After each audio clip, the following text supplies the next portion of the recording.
السلام علیکم and welcome to our channel novels by Hasan Kamal. میں ہوں آپ کی ہوسٹ فاطمہ. کیسے ہیں پیارے ریڈرز؟ امید کرتی ہوں خیریت سے ہوں گے. تو میں حاضر ہوئی ہوں ناول شمس الحیا کی ایپیسوڈ 6 لے کر. تو آئیے بغیر کسی تاخیر کے شروع کرتے ہیں. وہ گھر آ کر آئینے کے سامنے کھڑی ہو گئی تھی. کتنی ہی دیر خود کو دیکھتی رہی. بڑے ابو کے بولے ہوئے جملے پتہ نہیں کیوں تکلیف دے رہے تھے. انہیں میں کہاں سے 23 سال کی لگتی ہوں؟ وہ صرف 16 سال کی کم بچی تھی، لیکن تبریز صاحب نے اسے جاب 23 سال کی کہہ کر دلائی تھی، اور اس سے بھی کہا تھا کہ وہ جھوٹ ہی کہے وہاں جا کر. بریرہ کو اچانک اس کی عمر سے 7 سال بڑا کر دیا گیا تھا، جبکہ وہ ایک لڑکی تھی. لڑکیاں تو اپنی عمر چھپاتی ہیں، خود کو جتنا ہو سکے کم عمر ظاہر کرتی ہیں، اور اسے 16 سال کی بالی عمر میں 23 سال کی میچور لڑکی بنا دیا گیا تھا. یہ بات اس پر کیسے افیکٹ نہ کرتی کہ جب 16 سال کی عمر میں لوگ اسے 23 سالہ میچور لڑکی بنا رہے ہیں، تو پھر جب وہ واقعی 23 سال کی ہوگی تو لوگ تو اسے آنٹی کہنے لگ جائیں گے. اس کی ماں کا ڈر کہ کیا وہ کنواری ہی بیٹھی رہ جائے گی، کہیں سامنے نہ آ جائے، کیونکہ ہمارے معاشرے میں لڑکی کی شادی کی عمر 23، 24 اور 25 کے درمیان ہی ہوتی ہے. آج کل ہم جس سوسائٹی میں رہ رہے ہیں وہاں ہر لڑکے کو بچی چاہیے. ذرا سی لڑکی کی عمر نے 24 کو کراس کیا نہیں کہ لڑکے اسے آنٹی کہنا شروع کر دیتے ہیں. اسے جاب چاہیے تھی، اس لیے جھوٹ میں تبریز تایا کا ساتھ تو دینا ہی تھا، مگر دلی طور پر اسے رنج پہنچا تھا. ابھی وہ مرر میں اپنا عکس دیکھ ہی رہی تھی جب اچانک اسے اپنے عکس کے ساتھ جہاں شیر کا عکس دکھائی دیا. میری بال آئی تھی، وہ لینے آیا ہوں. اس نے کوئی سوال نہیں کیا، بس وہ خاموشی سے اس کے سراپے سے اپنے سراپے کا تقابل کرنے لگی. میرون کلر کی شرٹ پر کریمی کلر کی پینٹ زیبتن کیے وہ کوئی ہیرو ہی تو لگ رہا تھا اس وقت. جہاں شیر نے اس کی آنکھیں دیکھیں، ایسا لگ رہا تھا بس ابھی رو دے گی. علم تھا اسے کہ وہ آج اس کے والد کے پاس گئی تھی جاب کے لیے، اور ابھی 5 منٹ پہلے ہی لوٹی ہے. مگر یہ روتو سا چہرہ کیوں؟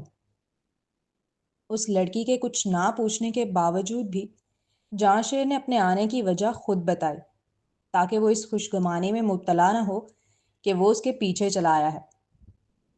وہ کھڑکی کے پاس سے بال اٹھا کر اسے دکھاتا ہوا وہاں سے باہر چل دیا تھا. کچھ کہا ہے کیا اسے؟ کچھ کہا ہے کیا کسی نے اسے؟ کمرے سے باہر آنے کے بعد وہ ابھی ایک قدم ہی چلا تھا کہ نہ جانے دل میں کیا سمائی کہ دوبارہ مڑ کر اس کے کمرے میں جھانکا. وہ ابھی بھی اپنی جگہ کھڑے آئینے میں اپنا عکس تک رہی تھی. ستائشی نگاہوں اور سوگوار نظروں میں بڑا فرق ہوتا ہے. وہ جس طرح آئینے میں خود کو دیکھ رہی تھی وہ یہ بتانے کے لیے کافی تھا کہ اس لمحے وہ خود کو اپنی نظروں سے نہیں دیکھ رہی، لوگوں کے پوائنٹ آف ویو سے دیکھ رہی ہے. اب تک لوگ اسے موٹی اور کالی کا ٹائٹل دے رہے تھے، ایک دم اسے ایجنٹ بھی بنا دیا. اسے تو تکلیف تو ہوگی نا. جب جہاں شیر اور وہ ایک ساتھ آئینے کے عکس میں نظر آئے تو بریرہ کے نزدیک جہاں شیر اب بچہ لگ رہا تھا اس کے آگے. وہ لوگوں کو جانتی ہے، لوگ کبھی بھی اچھائی کو پوائنٹ آؤٹ نہیں کرتے، مگر برائی کو منہ پھٹ ہو کر کہنا پسند کرتے ہیں. اب لوگ جہاں شیر اور اسے ساتھ دیکھ کر یہ نہیں کہیں گے کہ جہاں شیر اتنا دبلا پتلا ہے کہ کم عمر بچہ اور لڑکا سا لگ رہا ہے، بلکہ لوگ کہیں گے بریرہ جہاں شیر کی اماں لگ رہی ہے. اور یہ صرف جہاں شیر کے ساتھ نہیں، اس کی عمر کے جتنے بھی لڑکے ہوں گے ان سب پر ایک ہی قاعدہ کلیہ اپلائی ہوگا، یعنی وہ سب اس کے آگے بچے لگیں گے. دفع کرو ان پتلے دبلے کیلے کے چھلکوں کو. میں کسی اپنے جیسے جاندار انسان سے شادی کروں گی، پھر نہ موٹا ہونے کا غم، نہ سانولے ہونے کا دکھ، اور نہ ایجڈ دکھنے کی فکر. تھوڑی دیر لگی اپنے بکھرتے جذبات کو سنبھالنے میں، مگر اب جذبات کے ساتھ ساتھ دماغ بھی تیار کر لیا تھا کہ اپنے جیسا ہی چاہیے. چلتے ہیں اگلے سین کی جانب. تم بریرہ ہو؟ رومان کو بتایا گیا تھا کہ اس کے لیے نئی سیکرٹری رکھ دی گئی ہے، جس پر اس نے کچھ خاص رسپانس نہیں دیا تھا اپنی والدہ کو، مگر ذہنی طور پر اسے یہی لگا تھا کہ کوئی خوبصورت سی لڑکی ہوگی، پتلی دبلی نازک سی. مگر اس کی توقع کے بالکل برعکس سامنے تو ایک کالی اور موٹی لڑکی کھڑی تھی، پنک کلر کی اسکرٹ اور بلو جینز میں ملبوس، جسے دیکھ وہ منہ بسورے بغیر نہ رہ سکا تھا. وہ کام کرنے آئی تھی، شادی کے لیے رشتہ لے کر نہیں. جو وہ ایسے منہ بسور رہا تھا۔ مقابل کا چہرہ بگاڑنا بریرہ کو زہر لگا، لیکن پھر بھی مٹھیاں بھینج کر بورڈ ہاتھ میں لیے اسبات میں سر ہلانے لگی۔ موم کو بھی تم ہی ملی تھی میری سیکرٹری بنانے کے لیے، کڑوا سا منہ بنا کر کہتا وہ اس کے برابر سے گزر کر آگے بڑھ گیا تھا۔ وہ بھی کہاں سے بچہ تھا، دیکھنے سے ہی معلوم ہو رہا تھا کہ اس کا ہم عمر ہے۔ اور پھر خود کو نہیں دیکھا کیا اس نے آئینے میں؟ بس رنگ ہی تو گورا تھا، ورنہ ہیلدی تو اسی کی طرح تھا، مگر اس نے تو دیکھ کر منہ نہیں بسورا۔ ایک منٹ، تم سیکرٹری ہو نا میری، چلو یہ پکڑو۔ وہ دونوں اب ایئرپورٹ سے باہر نکل رہے تھے، بریرہ اس کے پیچھے چل رہی تھی، جب اچانک اس نے مڑ کر اپنے بھاری برکم 2 بیگ اس کے ہاتھ میں تھمائے۔ کیا پتھر بھر کے لایا ہے اس میں؟ اور اتنی بھی تمیز نہیں ہے کہ اپنا سامان خود اٹھائے، ایک لڑکی سے اٹھوا رہا ہے اتنے بھاری بیگز، وہ بھی اتنی گرمی میں۔ وہ دانت پیستے ہوئے دل ہی دل کڑکڑاتی بھاری بھرکم بیگز کو دونوں کندھوں پر ٹانگ کر اب اس کے پیچھے آ رہی تھی۔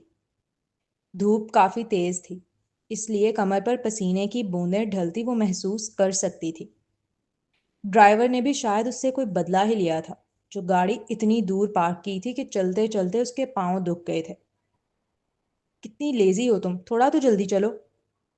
رومان گاڑی کے پاس پہنچ کر گاڑی کی پیسنجر سیٹ کا ڈور کھولے اس کی جانب جھنجھلا کر دیکھتے ہوئے کہہ رہا تھا، اگر یہ بھاری بیگز خود کو لے کر چلنا پڑے نا تو آدھے راستے میں ہی بے ہوش پڑا ہوگا۔ یہ بڑا آیا مجھے لیزی کہنے والا۔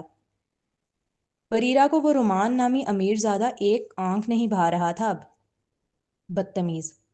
بریرہ جیسے تیسے کر کے اس گرمی میں دونوں کندھوں پر بیگز ٹانگے ہانپتی ہوئی پہنچ گئی تھی گاڑی کے پاس۔ اس کا چہرہ دھوپ سے لال پڑ رہا تھا۔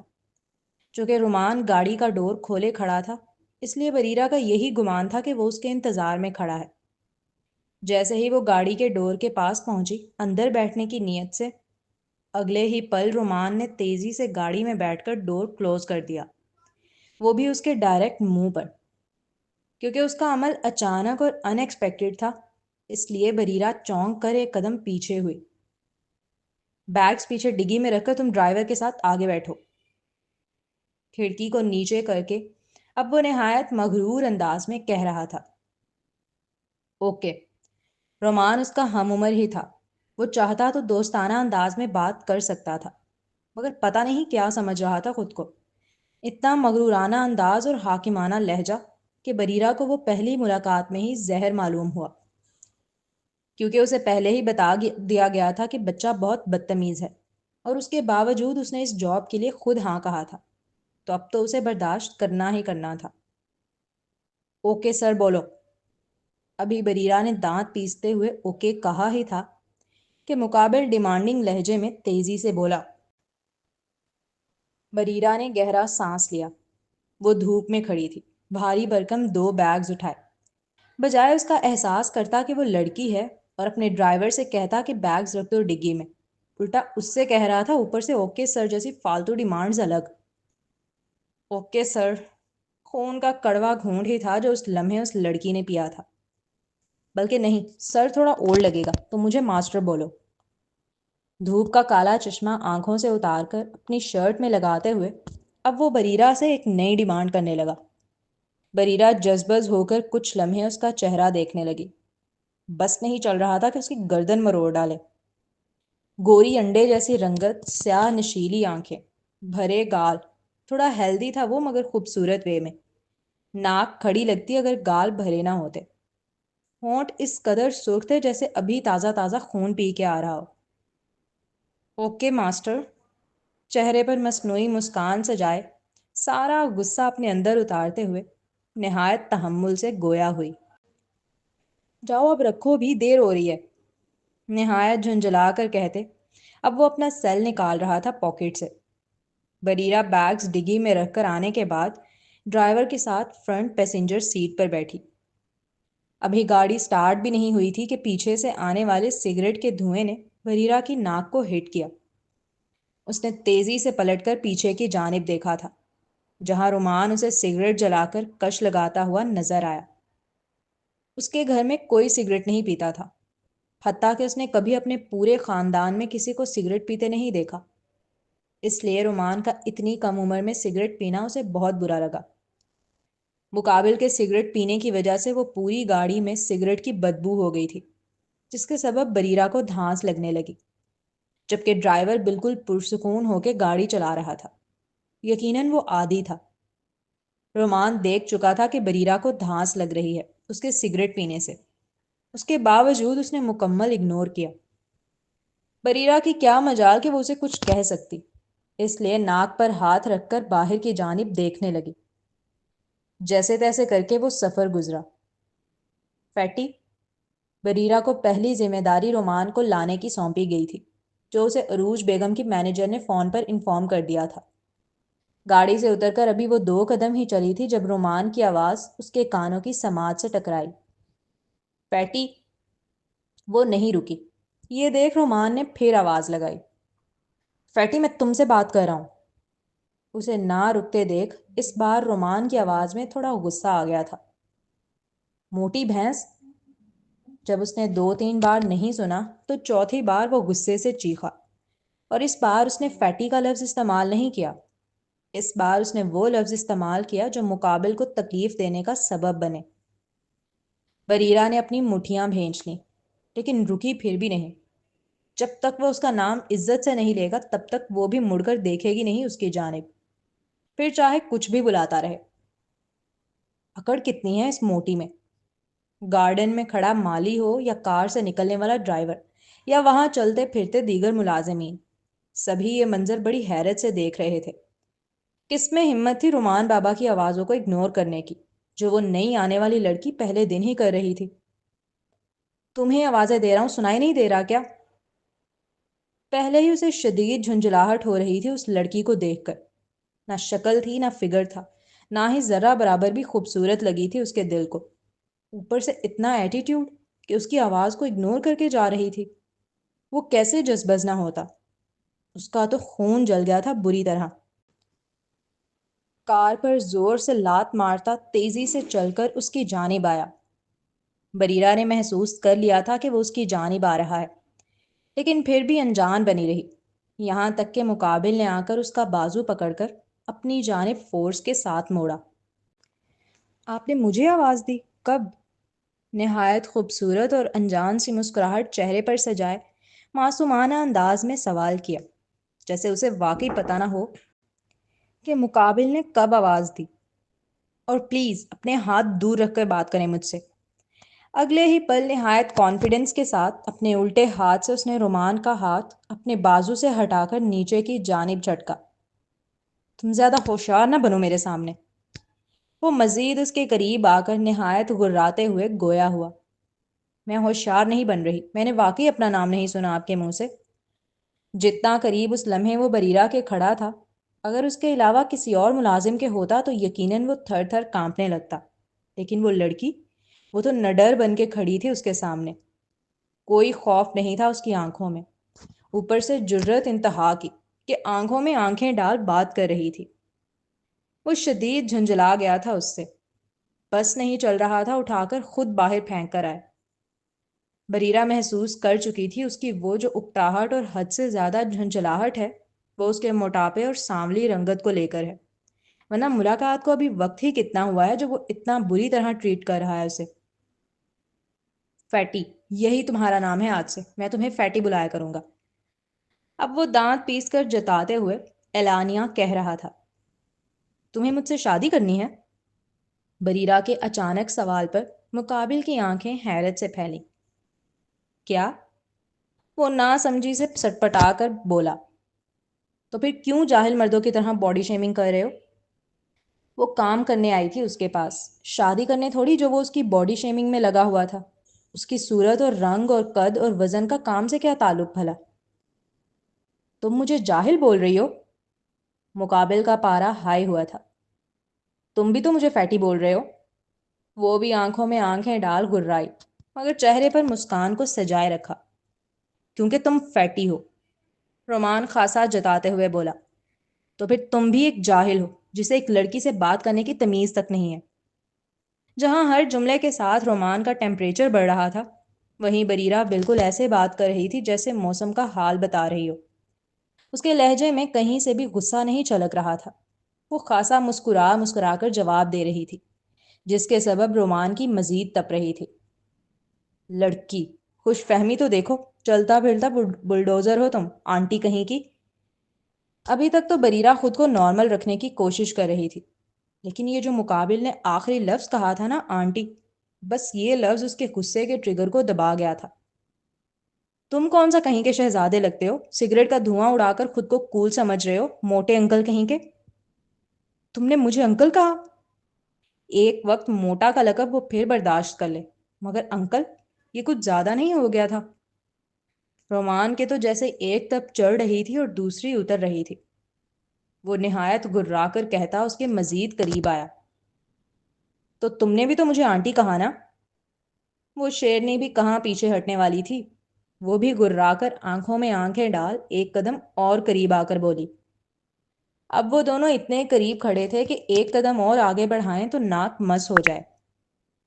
چونکہ تم آنٹی ہو، وہ بے نیازی سے مسکرا کر جتاتے ہوئے بولا. یقیناً وہ مرچیں لگا رہا تھا. تو تم بھی انکل ہو، تم تو. یہ کیا ہو رہا ہے یہاں؟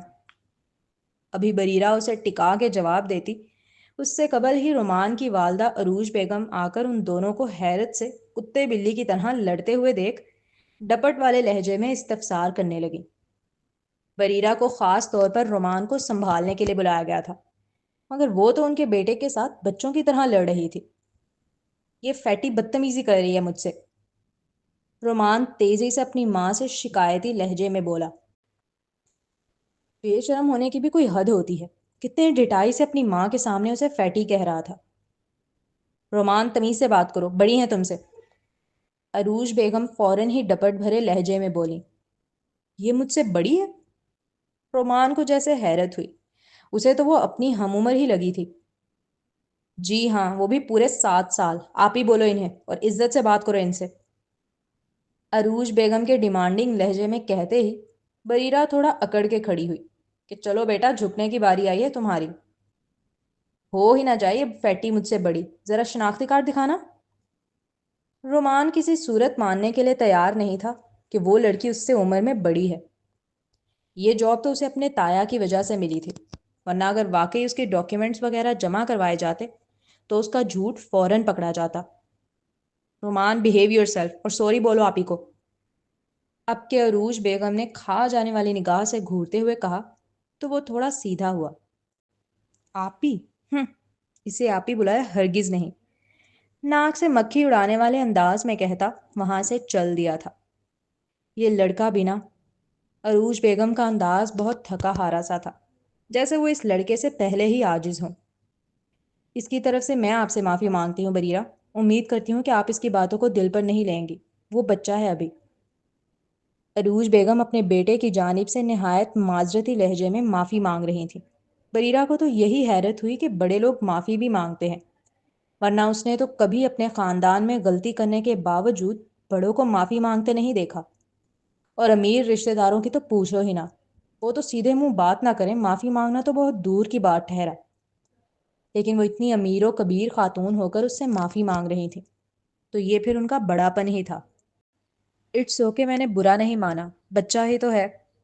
جب اس نے آخری جملہ ادا کیا تو وہ کہاں جانتی تھی کہ پیچھے سیڑھیوں سے گزرتا ہوا رومان رک کر اس کی جانب مڑا تھا، اور اس نے بغور اس لڑکی کو سر تا پاؤں دیکھا. بچہ، اس نے زیر لب دانت پیستے ہوئے دہرایا. میں اپنی مینیجر سے کہتی ہوں، وہ آپ کو رومان کا ڈیلی روٹین کا شیڈیول دے دیں گی اور ٹھیک طرح آپ کا کام بھی سمجھا دیں گی. ویسے میں آپ کو بتا دوں، رومان بہت شرارتی ہے. آخری جملہ ادا کرتے وقت ہونا تو یہ چاہیے تھا کہ ان کے چہرے پر مسکراہٹ ہوتی. جب ایک ماں اپنے بچے کی شرارتوں کا ذکر کرتی ہے تو وہ اکثر ہنستی ہے، مسکراتی ہے، لیکن ان کے چہرے پہ ایسا کوئی تاثر نہیں تھا، بلکہ لگا جیسے وہ صرف وارن کر رہی ہوں.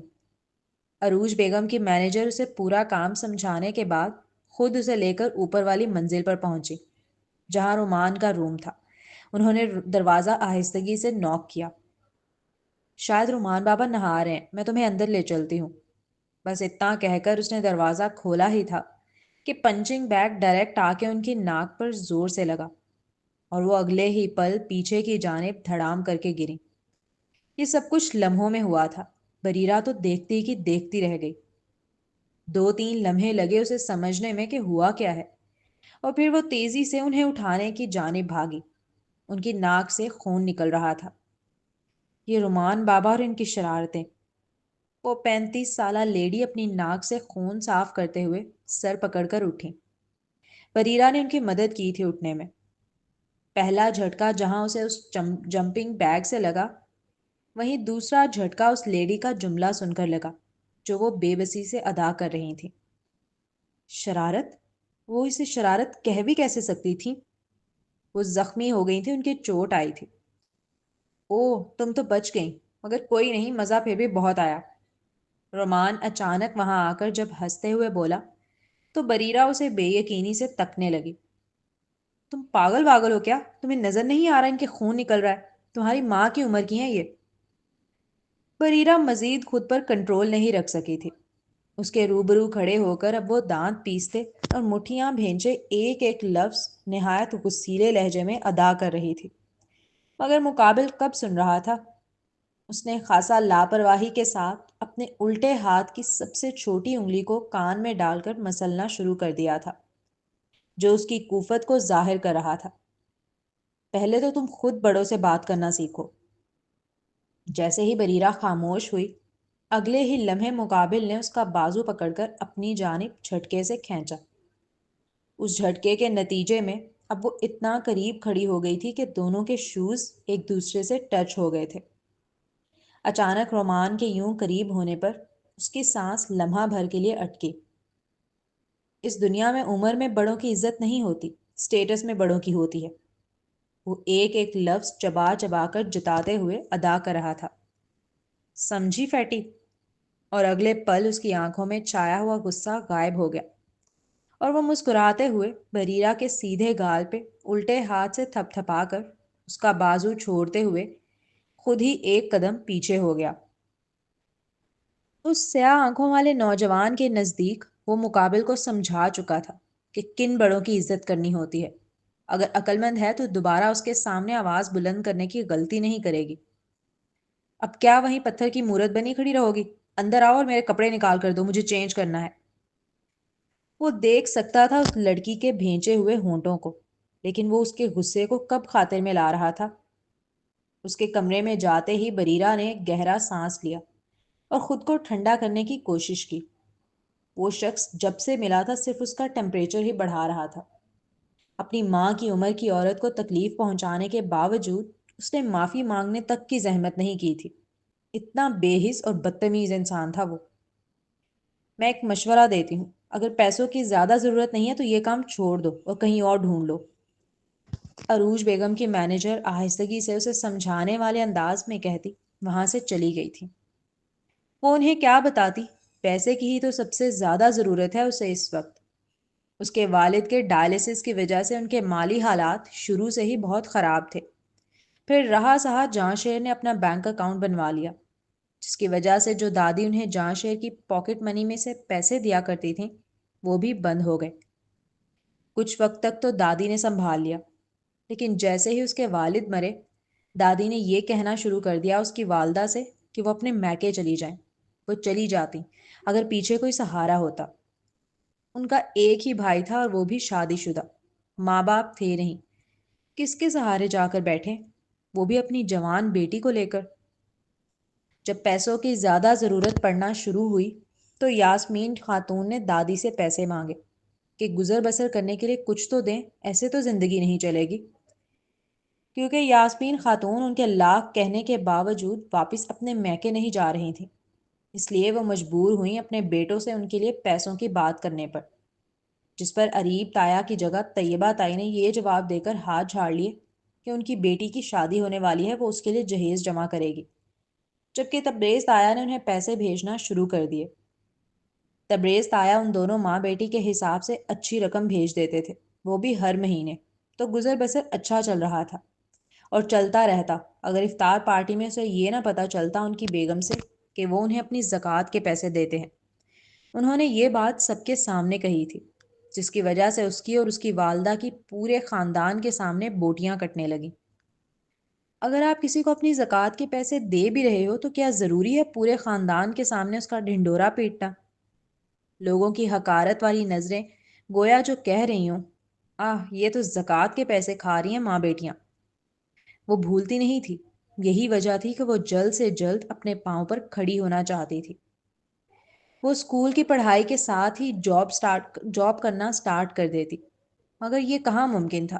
اسکول میں ہمارے یہاں جو آج کل نظام چل رہا ہے وہ سوائے بچوں پر برڈن ڈالنے کے اور کچھ نہیں ہے۔ ٹیچرز بک کے اندر سے پورے پورے پیراگراف سوالوں کے جوابات کے طور پر نشانات لگوا دیتی ہیں، اور پھر گھر آ کر بچہ صرف انہیں بک سے اپنی کاپی میں اتارنے کا کام کرتا ہے، جس میں 3 3 4 4 گھنٹے لگ جاتے ہیں۔ اور مزے کی بات یہ ہے کہ اسے پتہ تک نہیں ہوتا کہ وہ کیا کاپی کر رہا ہے، بس وہ لکھتا ہی چلا جاتا ہے۔ اور یہ ایک سبجیکٹ کی بات نہیں ہوتی، سارے سبجیکٹس میں یہی حال ہے۔ پوری پوری بکس کاپی پر اتروائی جا رہی ہوتی ہیں، اور ہوم ورک کر کے نہ لے جانے پر دوسرے دن پٹائی اور کلاس فیلوز کے سامنے ذلیل کر دیا جاتا ہے۔ ایسے میں بچوں کے پاس دو ہی آپشن بچے ہیں، یا تو وہ تعلیم چھوڑ دیں جو اکثر بچے کرتے ہیں جاب کرنے کے لیے، یا پھر اپنی جاب کو میٹرک کے بعد کے لیے رکھیں، کیونکہ انہیں اپنا گریڈ اچھا چاہیے ہوتا ہے تاکہ آگے کا فیوچر اچھا ہو۔ اکثر بچے سوچتے ہیں کہ جاب اور تعلیم ایک ساتھ کنٹینیو کر ہی لیں گے کسی طرح، مگر آہستہ آہستہ کام کا بوجھ اور دوسرے دن ہونے والی کلاس میں ذلت اتنی زیادہ ہو جاتی ہے کہ وہ مجبوراً پڑھائی کو ہی خیر آباد کہہ دیتے ہیں، یا پھر یہ سوچ لیتے ہیں کہ بعد میں پڑھ لیں گے، اور وہ بات کبھی آتی ہی نہیں ہے۔ اس لیے بہتر آپشن سیکنڈ والا ہے۔ کبھی کبھار بڑی کامیابیوں کے لیے وقتی تکلیفیں سہنی پڑتی ہیں۔ میٹرک تک اپنے برے حالات کو کسی بھی طرح برداشت کر لیں اور صرف تعلیم پر دھیان دیں، کیونکہ اس کے بعد آپ کالج لائف میں داخل ہو جاتے ہو، جہاں آپ کو یہ بچوں کی طرح کاپی کرنے والا سسٹم نہیں ملتا۔ آپ اپنے نوٹس خود بنا سکتے ہو جو بکس میں نشان لگ کر ہی بن جاتے ہیں، ضرورت نہیں ہوتی انہیں کاپی کرنے کی اور پورے 4 5 گھنٹے اتارنے کی، جس سے بہت ٹائم بچتا ہے۔ او فیٹی، اپنے بلڈوزر کمار کے خواب بعد میں دیکھ لینا، اندر آ کر مجھے کپڑے دو پہلے۔ وہ ابھی اپنی ہی سوچوں میں مگن کھڑی تھی جب رومان نے دوبارہ آ کر اس کی آنکھوں کے آگے چٹکی بجاتے ہوئے بزاریت سے کہا، تمہارے کپڑے نکالنا میری جاب کا حصہ نہیں ہے، اس لیے خود کرو۔ ابھی وہ اندر کی جانب چلا ہی تھا جب اس کے کانوں کی سماعت سے بریرہ کے کڑک لہجے میں کہے انکاریہ الفاظ ٹکرائے۔ کیا کہا تم نے؟ وہ تعجب خیز نظروں سے پلٹ کر اس کی جانب دیکھتے ہوئے استفسار کرنے لگا۔ اس لڑکی نے اس کے کام کرنے سے صاف منع کیا تھا، اگر وہ غلط نہیں سن رہا تو اسے تو حیرت ہونی ہی تھی۔ یہی کہ یہ میری جاب کا حصہ نہیں، میرا کام آپ کے ڈائریکٹرز کی جانب سے آنے والے میسیجز کو آپ تک پہنچانا ہے، آپ کا پورے ہفتے کا شیڈیول مینیج کرنا ہے، آپ کا کک آپ کے لیے ہیلدی کھانے بنائے اور آپ اسے کھائیں، اس بات کو یقینی بنانا ہے۔ آپ پر تقریباً 12 گھنٹے نظر رکھنی ہے اور آپ کے منٹ منٹ کی خبر آپ کی والدہ تک پہنچانی ہے۔ ہونٹوں پر مسکان سجائے وہ کسی مشینی آپریٹر کی طرح اسے اپنی ساری ڈیوٹیز بتا رہی تھی۔ فیٹی، تم غلط فلائٹ پکڑ رہی ہو، میرا مشورہ مانو تو میری سیکرٹری بنو، موم کی جاسوس نہیں، ورنہ زیادہ دن چل نہیں پاؤ گی یہاں۔ اس کے سیدھے گال کو ہلکا سا پن کرتے ہوئے دوستانہ مشورہ دینے والے انداز میں گویا ہوا، مجھے مہینے کی پیمنٹ آپ کی موم کرنے والی ہیں، نہ کہ آپ۔ پہلے تو وہ اسی کی طرز میں دوستانہ انداز میں مسکرا کر بولی، اور پھر چہرہ مکمل سنجیدہ کر اس کے ہاتھ کو اپنے گال سے زور سے جھٹکا۔ اور دوسری بات، ہاتھ قابو میں رکھو اپنے۔ اس کا لہجہ وارننگ آمیز تھا۔ ہاں، میں تو جیسے مرا جا رہا ہوں تمہیں ٹچ کرنے کے لیے۔ وہ مضحکہ خیز انداز میں کہتا اب واپس مڑ کر چل دیا تھا۔ ویسے تمہارا کام ہے یا نہیں مجھے کوئی پرواہ نہیں، لیکن کپڑے اب تم ہی نکال کر دو گی مجھے، تو اندر آؤ اور کپڑے نکال کر دو فوراً۔ ابھی وہ 2 قدم ہی چلا تھا کہ پھر دوبارہ اس کی جانب مڑا، اور اس بار اس کا لہجہ سنجیدہ اور ضدی مزاجیت سے بھرا معلوم ہوا۔ اس لمحے وہ کوئی اڑیل بچہ لگا بریرہ کو۔ ایک کپڑے ہی تو نکال کے دینے ہیں، کیا جاتا ہے؟ یہی سوچ کر گہرا سانس ہوا میں خارج کرتی وہ اندر کی جانب آئی۔ اس کا کمرہ نہایت خوبصورت، ویل فرنشڈ اور وسیع تھا۔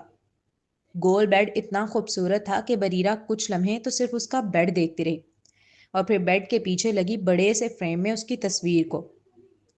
خوبصورت تو ہے وہ، اس بات کا احساس بریرہ کو اس تصویر کو دیکھ کر ہوا تھا جس میں رومان بلیک کلر کے 3 پیس سوٹ میں یلو کلر کی لیمبرگینی کار سے ٹیک لگائے کھڑا نظر آ رہا تھا۔ نظر نہ لگا دینا اب، اس کی ستائشی نظروں کو دیکھ رومان ٹوکتے ہوئے اترا کر بولا۔ کیا کروں، لیمبرگینی روز روز دیکھنے کو تھوڑی ملتی ہے، ویسے تم سامنے کھڑے نہ ہوتے تو اور اچھی تصویر آتی۔ وہ اس کی جانب دیکھ سمارٹ مسکراہٹ ہونٹوں کے کناروں پر سجائے بولی، جس پر مقابل نے دانت پیسے۔ بریرہ نے جو جملہ ادا کیا وہ رومان کو اپنی ذلت محسوس ہوا۔ وہ کسی خوبصورت دکھنے والی لڑکی سے تو یہ جملے سن سکتا تھا ایک وقت، مگر بریرہ جیسی سے نہیں۔ کپڑے نکال دو، میں نہانے جا رہا ہوں، نہایت نروٹھے سے لہجے میں کہہ کر اب وہ وہاں سے چل دیا تھا۔ کچھ دیر بعد وہ ٹاول کو لوور پارٹ پر باندھے گیلے بالوں کے ساتھ جب واش روم سے نکلا تو اسے اپنے کپڑے بیڈ پر سجے نظر آئے، جبکہ بریرہ صوفے پر بیٹھی آرام سے موبائل چلا رہی تھی۔ ڈرائی مشین سٹارٹ کرو، اس کے حاکمانہ انداز میں کہتے ہی بریرہ نے دانت پیسے۔ وہ اسے سیکرٹری کم اور اپنی پرسنل ملازمت زیادہ سمجھ رہا تھا۔ اس سے بحث کر کے اپنا موڈ مزید آف کرنے کا کوئی ارادہ نہیں تھا اس کا، اس لیے موبائل صوفے پہ پٹکنے والے انداز میں رکھ کر اس کی جانب آئی۔ کہاں رکھی ہے؟ ڈریسنگ کے مرر باکس میں۔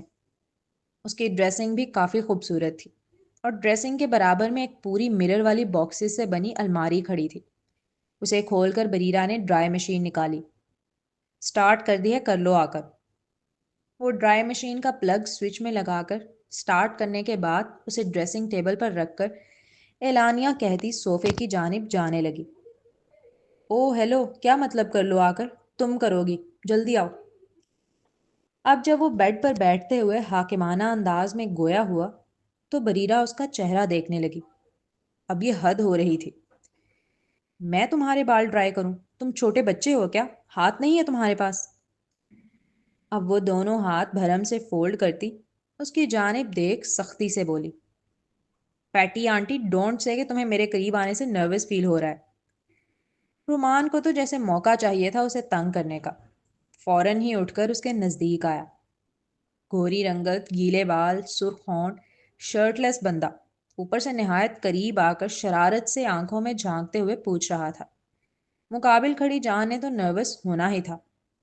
وہ نروس ہو رہی ہے اگر یہ بات مقابل پہ ظاہر کر دے گی تو وہ جانتی تھی مقابل اس کی یہی کمزوری پکڑ کر تنگ کرنے لگے گا، اس لیے ناک سے مکھی اڑانے والے انداز میں منہ چڑھا کر بھرم سے ڈرائی مشین کے پاس چلتی ہوئی گئی اور پھر ہاتھوں کے اشارے سے اسے بیڈ پر بیٹھنے کا کہا۔ زندگی میں پہلی بار بال ڈرائی کر رہی ہو کیا کسی کے؟ صرف مشین کا منہ اس کے بالوں کی ڈائریکشن میں کر کے پرسکون انداز میں 3 قدم کی دوری پر کھڑی ہو گئی تھی وہ۔ ایسے بال ڈرائی ہوں گے تو کیا خوب ہوں گے، یہی سوچ رومان اب جذبز ہو کر پوچھ رہا تھا۔ ایسے ہی تو کرتے ہیں، اب زیادہ نخرے نہ کرو تم، ویسے بھی یہ میرا کام نہیں ہے۔ ایک تو ہر چیز میں اس لڑکی کا میرا کام نہیں ہے کا نعرہ پہلے آ جاتا۔ مقابل نے سر جھٹکا۔ وہ کافی لمبی فلائٹ لے کر آیا تھا، تھکا ہوا تھا، بہت سونا چاہتا تھا۔ اسے لگا بریرہ دانستہ طور پر اسے تنگ کر رہی ہے، اس لیے اگلے ہی پل اس کے ہاتھ سے کھڑے ہو کر ڈرائی مشین چھینی اور آئینے کے سامنے جا کر خود ہی اپنے بال ڈرائی کرنے لگا۔ تم آج کیا کرنے کا ارادہ رکھتے ہو، چونکہ آج کی تمہاری کوئی شوٹنگ اور میٹنگ وغیرہ نہیں ہے؟ وہ کافی چھوٹی عمر سے ڈراموں میں کام کر رہا تھا۔ وہ ہیلدی تھا، اس کے باوجود ڈراموں میں چھوٹے بھائی کا کردار کرتے ہوئے وہ اچھا لگتا تھا۔ جب وہ چھوٹا تھا تو ہیلدی ہونے کی وجہ سے بہت کیوٹ لگتا تھا، اس لیے زیادہ ڈرامے ملتے تھے، لیکن جیسے جیسے وہ بڑا ہوتا جا رہا تھا ویسے ویسے ڈرامے ملنا کم ہو گئے تھے۔ وہ خود بھی اب ڈراموں میں چائلڈ آرٹسٹ کے طور پہ نہیں آنا چاہتا تھا۔ وہ اب مین لیڈ کے رول میں چھوٹے اور بڑے پردوں پر دکھنا چاہتا تھا، جس کے لیے وہ محنت کرنا شروع کر چکا تھا۔ لیکن وزن کم کرنا کسی کے لیے بھی کھیل نہیں ہوتا، خاص طور پر ان امیر بچوں کے لیے جو بچپن سے فاسٹ فوڈ کھا کر بڑے ہوئے ہوں۔ اسے اپنی خوبصورتی میں ایک ہی داغ لگتا تھا اور وہ تھا اپنا موٹاپا۔ تم تو بڑی جلدی اپنا سبق بھول جاتی ہو، کیا کہا تھا گاڑی میں، کیا بلانا ہے مجھے؟ وہ اب اس کی جانب پلٹ کر روبدار انداز میں پوچھ رہا تھا۔ ماسٹر، وریرا نے اس کا سکھایا ہوا سبق طوطے کی طرح دوبارہ دہرایا، وہ بھی نہایت جذبز ہو کر۔ گڈ، اب دوبارہ یاد نہ دلانا پڑے، وہ آنکھیں دکھاتے ہوئے کہنے لگا۔ جی ماسٹر، اب آپ بتانا پسند کریں گے کہ آپ کا کیا ارادہ ہے؟ کچھ بھی نہیں، سونے والا ہوں میں تو، وہ لاپرواہی سے گویا ہوا۔ اوکے، جب آپ کچھ نہیں کرنے والے تو آپ آرام سے سوئیں، میں اپنے گھر چلتی ہوں۔ پریرا نے حتی الامکان اپنی آواز کو نرم رکھ کر اس شخص سے مہذب انداز میں بات کرنے کی کوشش کی جو بڑی مشکل سے کی جا رہی تھی، کیونکہ اس کے نزدیک وہ اس قابل نہیں تھا کہ اس سے اتنی تمیز سے بات کی جائے۔ وہ ایک کام چور، چپ چاپ نیچے جا کر لاؤنج میں بیٹھو اور میرا اٹھنے کا انتظار کرو۔ جب میں اٹھ جاؤں گا تو تمہیں بتاؤں گا کہ آگے کا کیا پلان ہے۔ ویسے ماسٹر، سبق تو آپ بھی بڑی جلدی بھول جاتے ہیں۔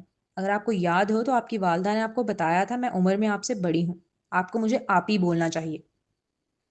وہ جذبز ہو کر خاصا جتاتے ہوئے یاد دہانی کرانے لگی، جس سے مقابل آنکھیں گھما کر کوفت بھرے انداز میں اگنور کرتا واپس اپنے بال ڈرائی کرنے پر فوکس کرنے لگا۔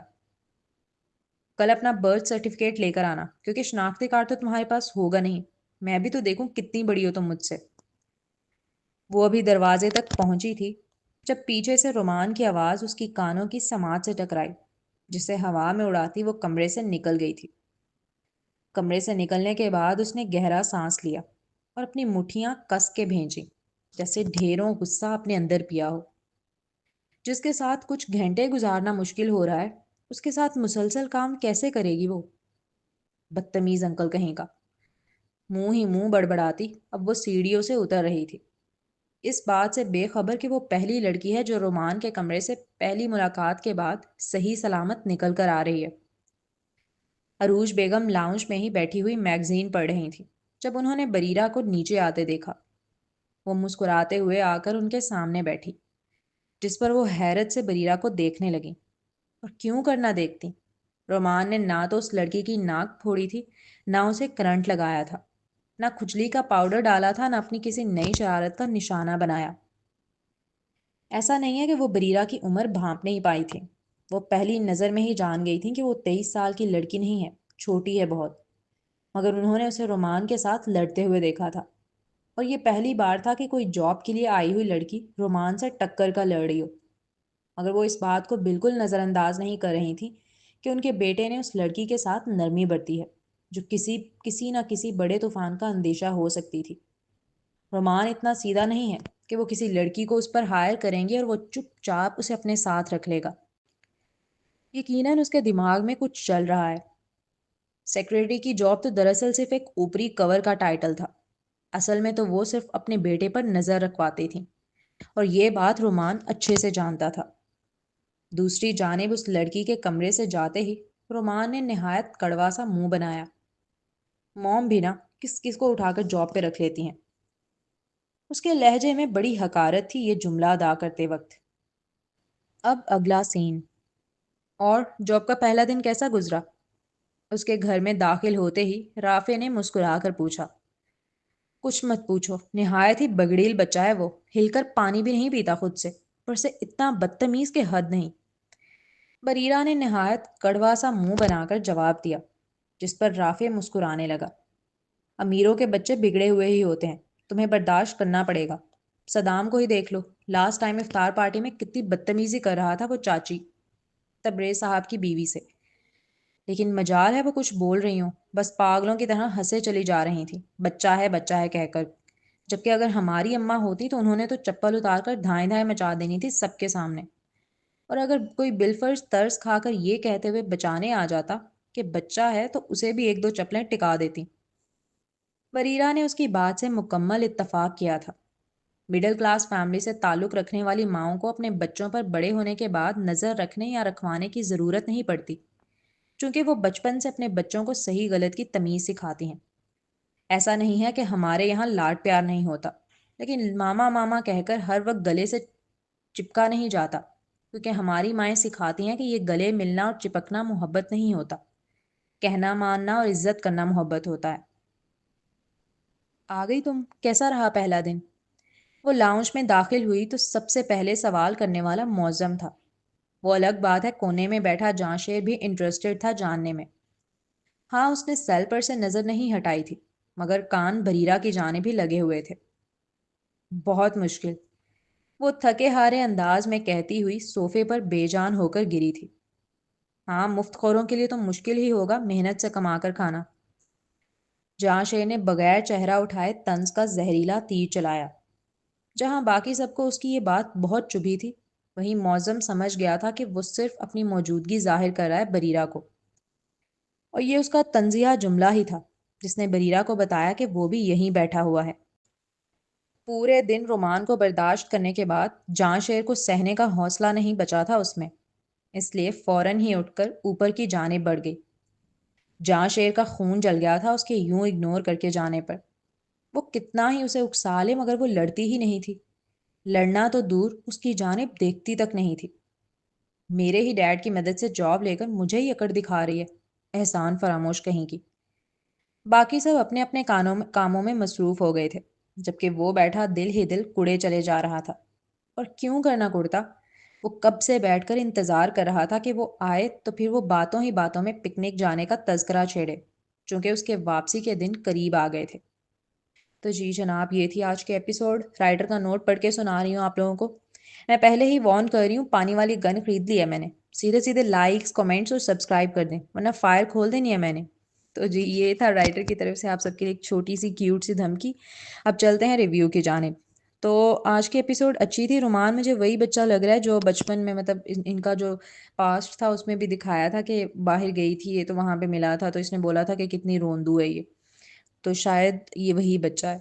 اور دیکھتے ہیں نیکسٹ ان کا کیا چلتا ہے۔ ابھی تک تو بہت ہی بدتمیز تھا، مجھے اتنا غصہ آیا تھا جب اس نے اس کو مارا تھا اپنی آنٹی کو۔ آئی ہوپ کہ بریرہ اس کا ٹکا کے جس طرح سے اب کر رہی ہے نا اس کی بےعزتی، اسی طرح آگے بھی رہے۔ بھائی شیرنی ہے وہ تو نہیں جھکے گی نا۔ اور باقی میں نے آج مس کیا جہاں شیر اور بریرہ کے سینس کو نا، اور معظم کو بھی مس کیا تھا میں نے، اور میں نے تابش کو بھی مس کیا تھا۔ تو اچھی تھی ایپیسوڈ۔ نیکسٹ کا ویٹ ہے، اب دیکھتے ہیں کیا ہوتا ہے نیکسٹ میں۔ تو آپ لوگوں کو کیسی لگی ضرور ضرور لائک کیا کریں، کامنٹس کیا کریں زیادہ سے زیادہ، اور چینل کو ضرور سبسکرائب کریں، اپنے دوستوں کو بھی شیئر کریں۔ تھینک یو سو مچ۔ ملتے ہیں نیکسٹ ایپیسوڈ میں، تب تک کے لیے اللہ حافظ۔